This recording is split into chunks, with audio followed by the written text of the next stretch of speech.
여러분 이런 그림을 그려보십시오. 총 8가족이 단칸방에 같이 누워 있어요.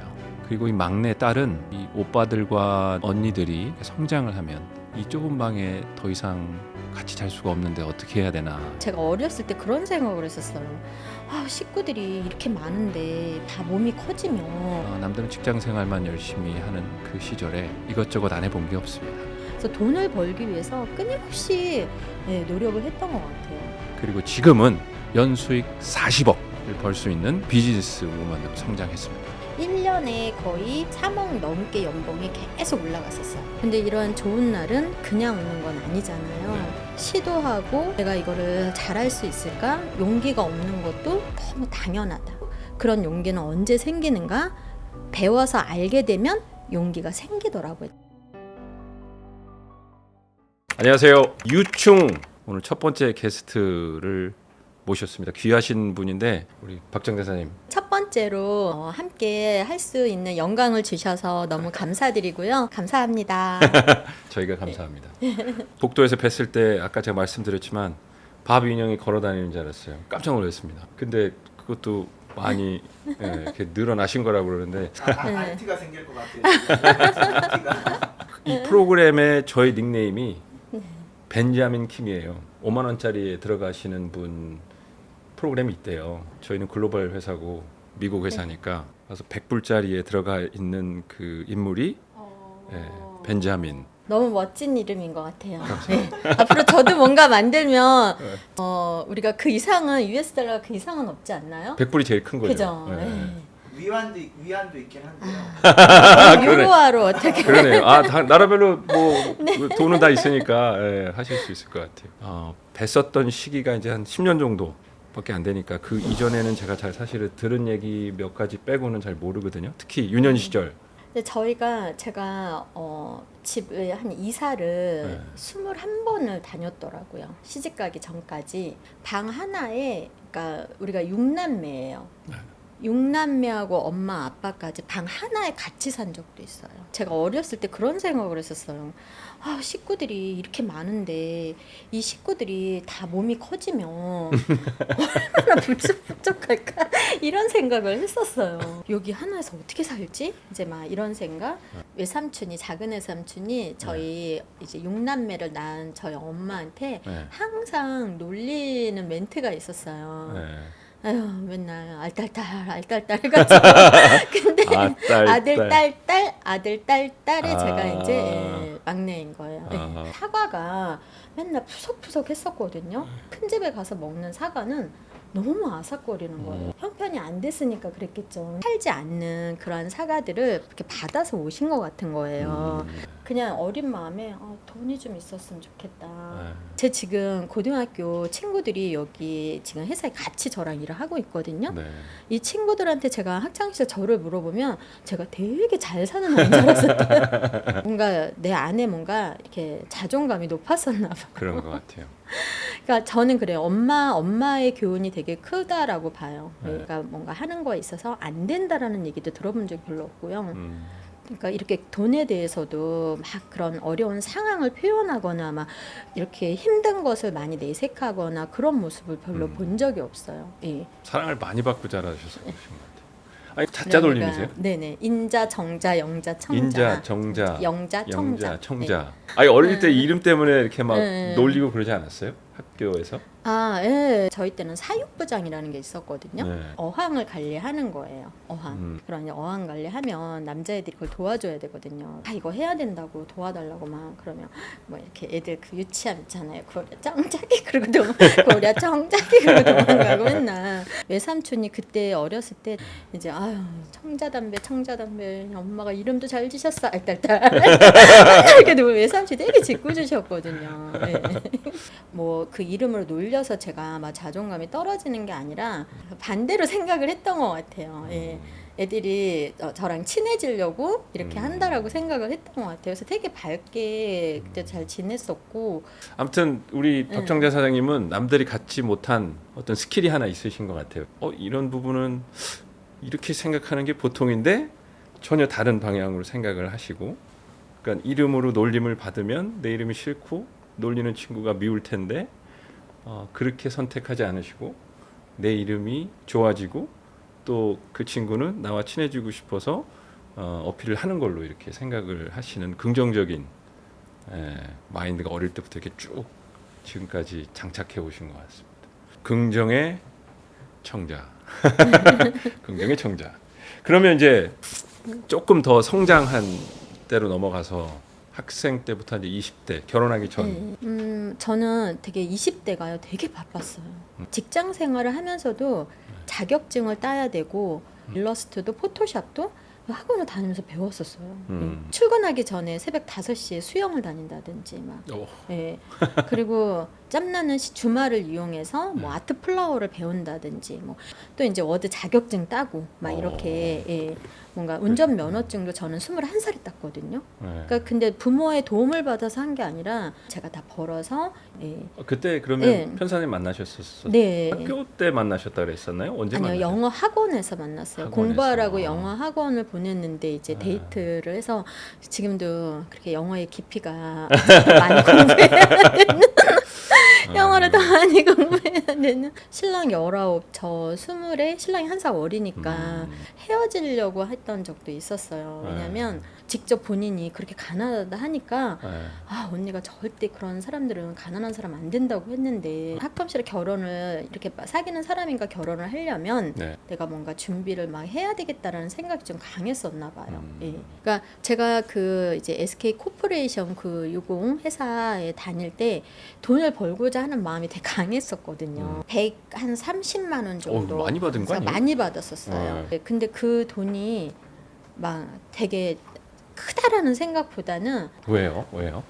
이제 아빠가 이제 그때 직업이 없으시는 상황이 됐고 큰 오빠랑 저랑 막 이제 돈을 벌어야 돼서 그런 집을 이렇게 운영을 해야 되는 상황이었었어요. 그때는 가족을 위해서. 네, 예, 예. 그래서 그러다 보니까 이제 급여를 갖다 드리면 저한테 딱 이제 한 달에 쓸 지금도 생각나요. 20만 원. 옷도 사 입고 싶고 화장품도 막 이렇게 사서 하고 싶고. 그러니까 저는 그때 저의 이런 헤어 실력이 다 늘은 거예요. 왜냐면 친구들 막 염색하면 그 미용실 가서 염색하고 싶은데 전 돈이 없잖아요. 그러다 보니까 지금 제가 이렇게 하고 있는 헤어도 제가 한 거거든요. 여러 가지 이 돈을 벌기 위한 활동들을 하셨는데 네. 노점 하셨다고 그러셨는데 네. 근데 여의도 그 역에 내려가면 아주 한 2평 정도 되는 곳에 이렇게 액세서리를 이렇게 파는 분이 계셨던 거예요. 너무 많은 사람들이 거기서 물건을 사는 거예요. 궁금한 거예요. 저분이 돈을 얼마나 벌까. 이제 처음에 이제 관심을 끌으려고 이제 액세서리도 사고 인사하고 막 이렇게 하다가 좀 친해져서 얼마나 버시냐고 그랬더니 제가 그때 20대 후반 정도였으니까 지금으로부터 벌써 몇 년이에요. 5년이요? 감사합니다. 사랑합니다. 그러니까 20년이 넘었잖아요. 금액이 너무 놀란 거예요. 한 달에 1,500만 원 정도의 금액을 얘기를 하신 거예요. 할 수 있다고. 그랬더니 되게 힘들 텐데 그 옷가게에다가 50대 50으로 이렇게 나눠 먹자 해가지고 진열을 했었어요. 처음 거래한 옷가게는 새벽에 폈어요.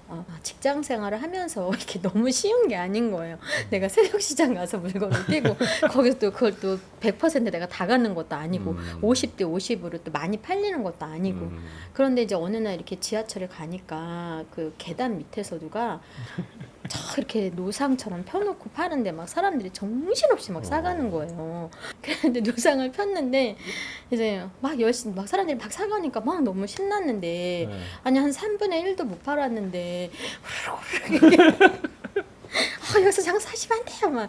그래서 돈을 벌기 위해서 끊임없이 노력을 했던 것 같아요. 왜냐면 내 친구들이 좋은 곳에 시집을 가고 그 친구들이 누리는 삶, 또 직장 생활 안에서도 잘 사는 그런 직장 동료들이 누리는 삶을 나도 반드시 내가 그렇게 살 수 있다라는 뭔가 나만의 뭔가 나한테 계속 확신을 줬던 것 같아요. 그러니까 뭘 봐도 자꾸 또 돈을 어떻게 버는지 계속 그렇게. 신랑이 군인이었기 때문에 그 군인들한테 이렇게 그 가전제품을 살 수 있는 그런 그 카드가 있었어요. 우리는 좀 너무 비싸니까 가전제품이 지인들한테 전화를 돌려서 몇 사람한테 이렇게 전달을 해서 뭐 5만 원이든 10만 원이든 짤딱짤딱 버니까 재밌는 거예요. 아, 이게 한 개가 있잖아요. 그 다음에는 LG전자, 삼성전자 이런 곳에 전화를 해가지고 그러니까 주부사원 그런 거 할 수 있냐 가전제품을 전화로 막 팔기 시작을 했어요. 그 찾다 보니까 길이 열리더라고요. 예. 그게 제가 지금까지 이렇게 살아오면서 그러한 소소한 저의 경험들이 저한테 굉장히 지금을 이끄는 아주 큰 밑거름이 저는 됐다고 생각을 해요. 그러니까 뭔가 주부들이 뭔가를 도전을 하는 거, 뭔가를 시도하는 거 이런 것에 대한 어려움이 있잖아요. 네. 근데 그런 부분들을 너무 막 복잡하고 어렵게 생각하는 것이 아니라 일단은 한번 알아보면서 내가 배움의 시간을 갖는 거, 알아보면 배우는 거니까요. 네. 그리고 나서 내가 경험해 보는 거. 예. 많은 사람들이 아, 이거 해볼까?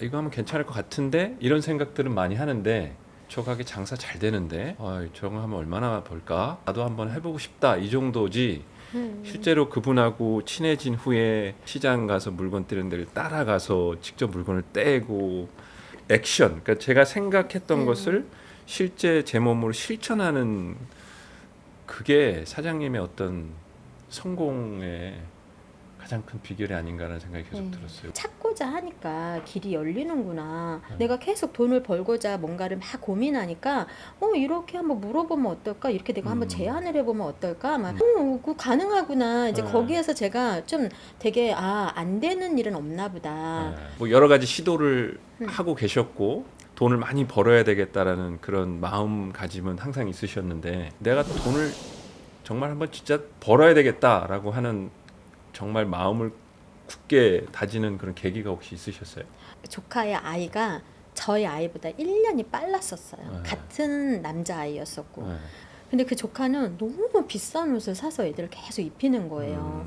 왜냐하면 이제 사업을 하고 있고 거기에서 또 아이가 하나밖에 없고 하니까 이제 거기 가면은 이제 자꾸 막 이렇게 옷을 작아지니까 이제 우리 민기가 그걸 이렇게 받아서 입을 수가 있는 거예요. 그러면 이제 제가 그 군인 아파트에서 막 어머 민기 엄마는 어떻게 이렇게 비싼 옷을 이렇게 많이 사 입히냐고 친정이 잘 사나 봐. 속도 모르고 이제.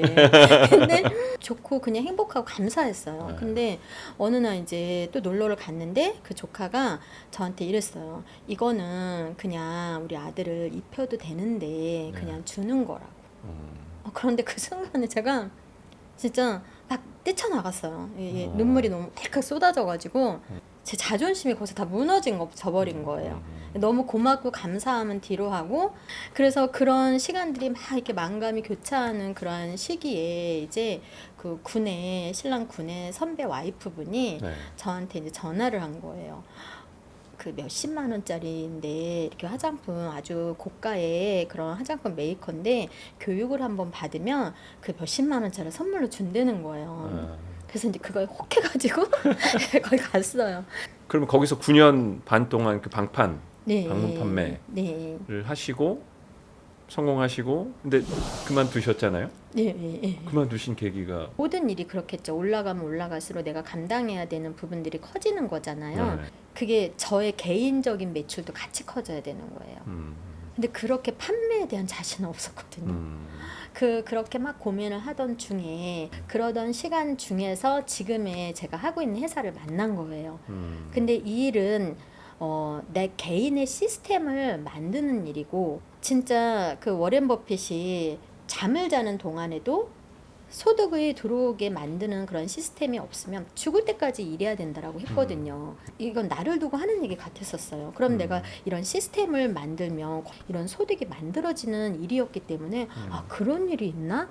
1년 연봉이 1억 2천 정도 됐었어요. 그거는 9년 6개월이라는 시간이 걸려서 1억 2천이라는 돈을 받았었지만 1년에 뭐 한 3억 6천 정도 받았을 때 이제 내려놨었고 그리고 이 하나의 일만 집중해서 막 가면서 1년에 거의 뭐 한 3억 넘게 연봉이 계속 올라갔었어요. 그래서 3억 6천에서 매년 3억씩 더 올라가. 추가 계속 추가 거의 어떤 수수료 같이 이렇게 받는 프로그램이기 때문에 제가 이제 이렇게 한 달에 여기서 한 5천 정도 들어왔을 때 되게 놀란 거예요. 예. 한 달에 어머 이걸 다 어디다 써야지. 한 주에 500씩 들어왔을 때가 2011년도였었어요. 예. 그때 이제 그 아마 5만 원 그 신권이 이렇게 네. 나오는 때였는데 신랑은 구남매 막내이다 보니까 그리고 되게 알뜰하게 막 이렇게 시골에서 이렇게 자라다 보니까 이렇게 돈돈 하는 게 저보다 더 심했었어요. 그래서 근데 이제 우리 신랑한테 내가 한번 딱 나 이런 사람 이렇게 내가 한번 이렇게 이벤트도 한번 해주고 싶고 네. 그 5만 원 신권으로 바꿔가지고 네. 신랑 자는데 딱 깔아줬었어요. 네. 근데 이제 아침에 따갑고 막 살에 찔리니까 엄청 짜증을 내면서 이불을 확 제끼더라고요. 그러니까 이제 막 갑자기 5만 원 돈이 이게 돈인가 장난감인가 뭐 종인가 막 이게 뭐냐고 막 그래서 내가 이렇게 돈을 번다 하고 이제 공개를 했었고요. 예전에는 우리가 월급 생활을 하잖아요. 네. 그럼 월급 딱 받아서 1주 현금 생활하고 2주부터 이제 다 빠져나가면 카드 생활 하잖아요. 내가 목요일까지 신나게 막 써도 다음 주 금요일이면 또 돈이 들어오지. 근데 이제 어느 순간부터는 다 쓰지도 못했는데 돈이 들어오고 그 이제 파트너분이 그런 얘기를 했었어요. 아니 이렇게 많은 돈을 우리가 받아도 되는 거예요? 막 이렇게 쌓여 있는 돈을 저만 그런 게 아니라 같이 하는 파트너분들이 아니 세상에 이런 회사가 어딨어요. 놀고 왔는데 이렇게 돈이 쌓여 있는 게 너무 신기하지 않아요, 막. 사실 5천만 원이 매달 이렇게 들어온다. 그거를 경험하시는 분들은 많지 않거든요. 그래서 솔직히 저도 5천만 원이 매달 이렇게 들어오면 어떤 기분일까? 이 사업을 하는 가장 큰 이유 중에 하나가 또 엄마 아빠 집을 사드리는 네. 거였기 때문에 부담 없이 이렇게 할 수 있는 그리고 이제 아이들도 유학을 아예 캐나다로 이제 유학을 보낸 상황이었었는데 이런 부분들 그리고 이제 가족들한테도 되게 많이 베풀 수 있는 거 제가 이제 어렸을 때 드라마 같은 거 이렇게 보면 오빠가 그래요. 다른 동생들은 그런 얘기 안 했는데 제가 항상 그랬대요. 그때는 그런 드라마가 되게 많았었어요. 동생도 공부시키면 다 언니 오빠들 다 나몰라라 하고 막 이제 화가 나서 막 하는 그런 드라마들이 되게 많았었거든요. 맞아요. 제가 그걸 보면서 나는 저렇게 절대 안 할 거야. 나는 꼭 언니 오빠들을 이렇게 잘 해줄 거야. 그런데 정말 이제 오빠가 우리 막내가 이렇게 잘 돼가지고 진짜 오빠한테 전원주택도 사주고 지금 주 3일 저 매니저 역할 해주시거든요. 운전 주 3일 운전해주세요. 제가 연봉 1억 드리거든요. 그런데 제가 할게요. 이제 저희도 이제 직장 초기에 이렇게 뭐 부모님 도움을 받지 않고 시작을 했으니까 어렵죠. 근데 어느 날 저희 어머니한테 용돈을 드려야 되겠다. 용돈을 10,000원을 주겠다는 거예요. 그래서 왜 10,000원을 주냐 했더니 나중에 내가 돈을 많이 벌면 용돈을 드려야 되겠다라고 하면 그거는 절대 안 되는 것 같다. 그러니까 지금부터 10,000원을 드리는 습관을 들여야 나중에 돈을 많이 벌면 5만 원, 10만 원 이렇게 드릴 수 있다고. 맞는 말 같은 거예요. 이게 뭐 우리 그런 얘기 많이 하잖아요. 내가 로또 되면 1억 뭐 어디다 기부할 거야. 내가 평소에 그렇게 행동을 해온 사람들이 돈이 쌓이면 돈이 많아지면 그런 행동들을 실제로 할 수 있는 거가 아닌가. 돈 많이 벌면 우리 오빠한테 우리 가족한테 이렇게 해야지 라는 마음이 어렸을 때부터 있었던 사람이었기 때문에 많이 벌어서도 성공하셨지만 가족적으로 인간적으로 방면으로 다 성공을 하신 우리 사장님이 아닌가라는 생각이 듭니다. 엄마 선물은 너무나 당연하게 우리 때는 첫 급여를 받으면 엄마 아빠 속옷을 사드리는 문화가 있었어요.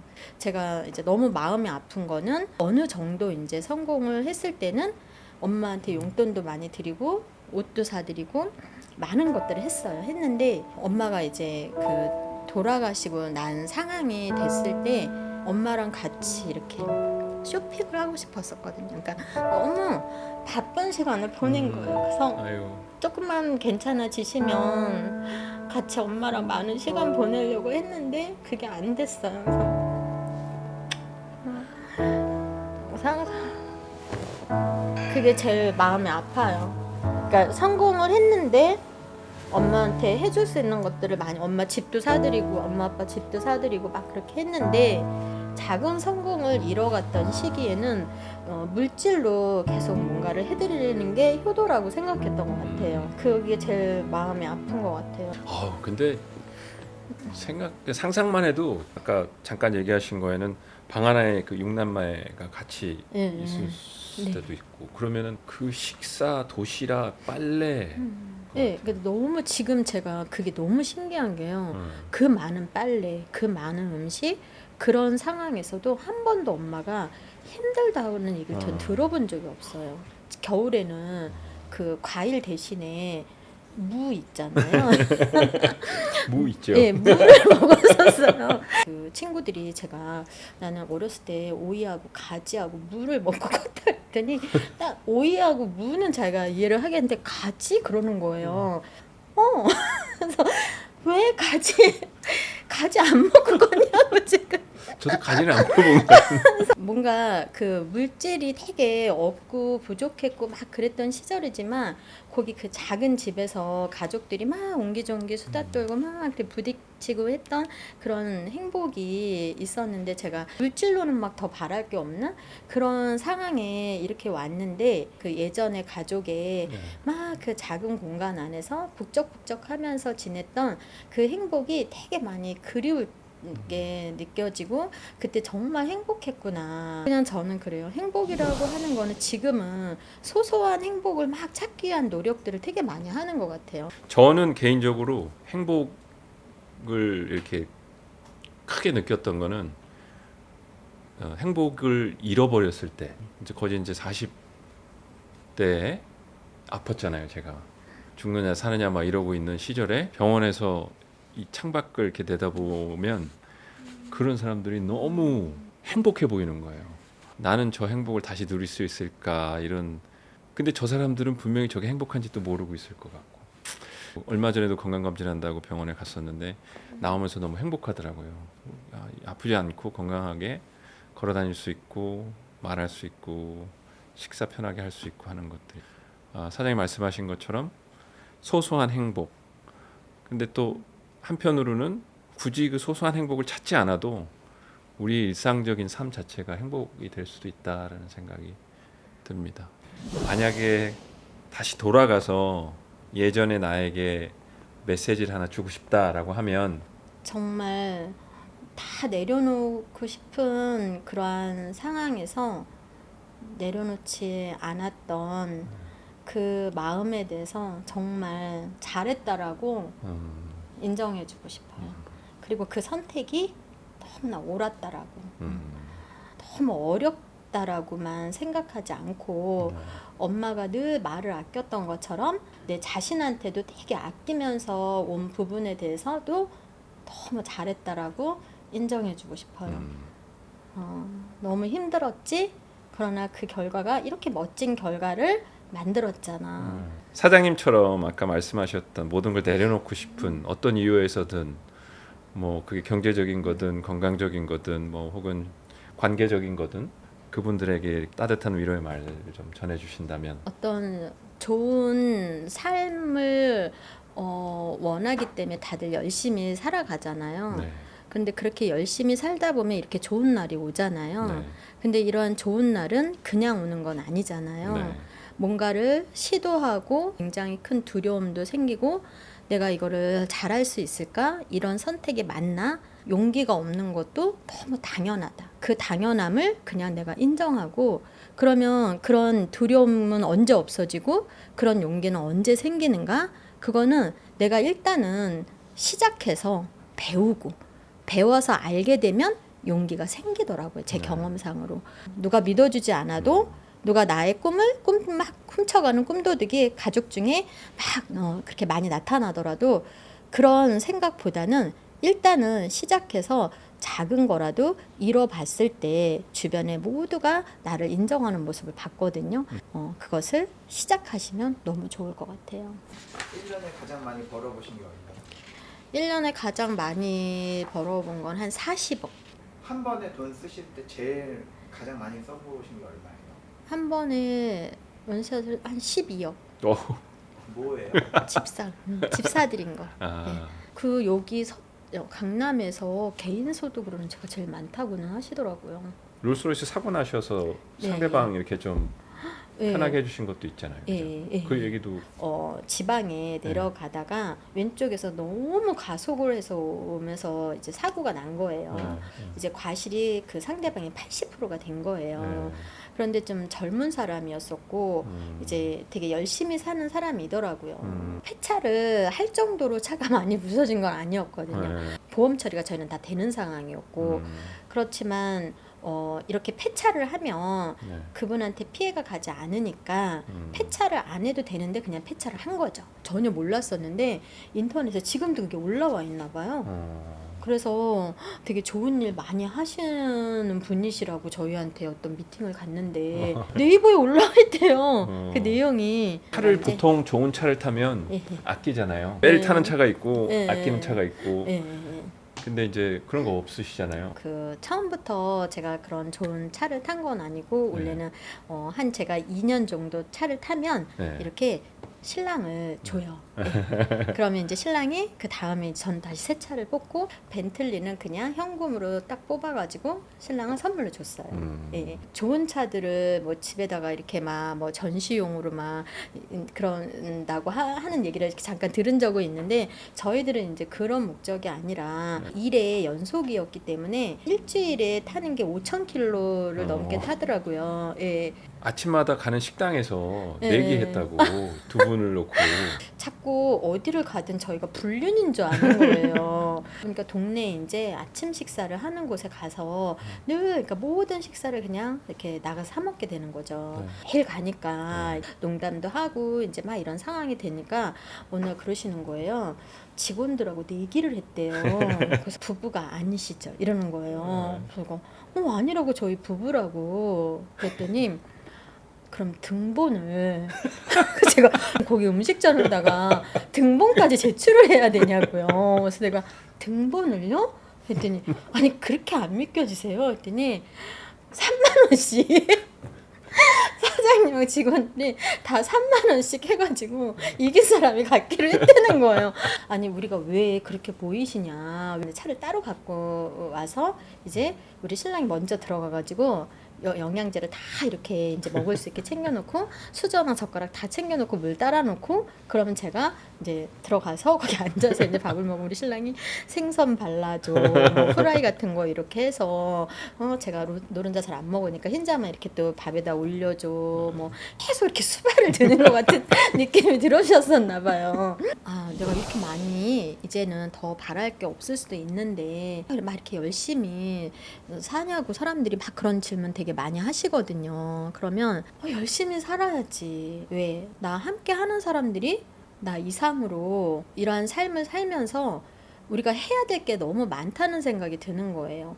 제가 최근에 이제 뭐를 알게 됐냐면 1년에 10,000명의 아이들이 한 나라에 태어나는 거예요. 어떤 아이들이? 소아 루게릭 환자, 소아 근위축증이라고 하는 근데 그 아이들이 태어나면 2년밖에 못 산대요. 매년 10,000명씩 태어나는데 저희와 함께하는 파트너들이 그 지역에서 일어나는 그러한 불우한 사람들, 아이들을 위해서 많은 일들을 하길 바라거든요. 저의 최종적인 목표는 그 지역에서 저와 함께하는 사람들이 이 회사가 없으면 안 돼. 이 회사 함께하는 사람들이 없으면 안 돼. 이런 얘기를 반드시 듣는 게 저의 목표예요. 우리 박정재 사장님 베푸는 거 좋아하시고 도전하는 거 좋아하시고 긍정적인 생각 항상 가지고 계시고 그래서 자랑스러운 우리 회사의 리더분이신 우리 사장님과 함께해서 너무 즐겁고 좋았습니다. 어떠셨어요 오늘? 뭔가 좀 부끄러운 것도 있고 네, 그리고 이제 왜냐면 좀 어렸을 때 시절에 좀 부족했던 부분들이 더 많았을 거고 예, 박청자라는 사람도 그냥 인간이고 예, 너무나 평범하고 어려웠던 그런 시절 속에서 자신의 삶을 이렇게 만들어간 그러한 모습으로 봐주시기를 예, 또 그런 모습으로 봐주시지 않을까 기대가 되고 그러니까 더 열심히 살아야 되고 더 많은 사람들을 위해서 함께 가야 되는 것을 스스로한테 다시 한번 약속하는 그런 시간이 됐던 것 같아요. 그래서 그리고 앞으로 더 열심히 잘 살 수 있도록 하는 그런 계기의 시간이 된 것 같습니다. 벤자민 킴과 한 첫 유충 팟캐스트를 마치도록 하겠습니다. 감사합니다. 감사합니다.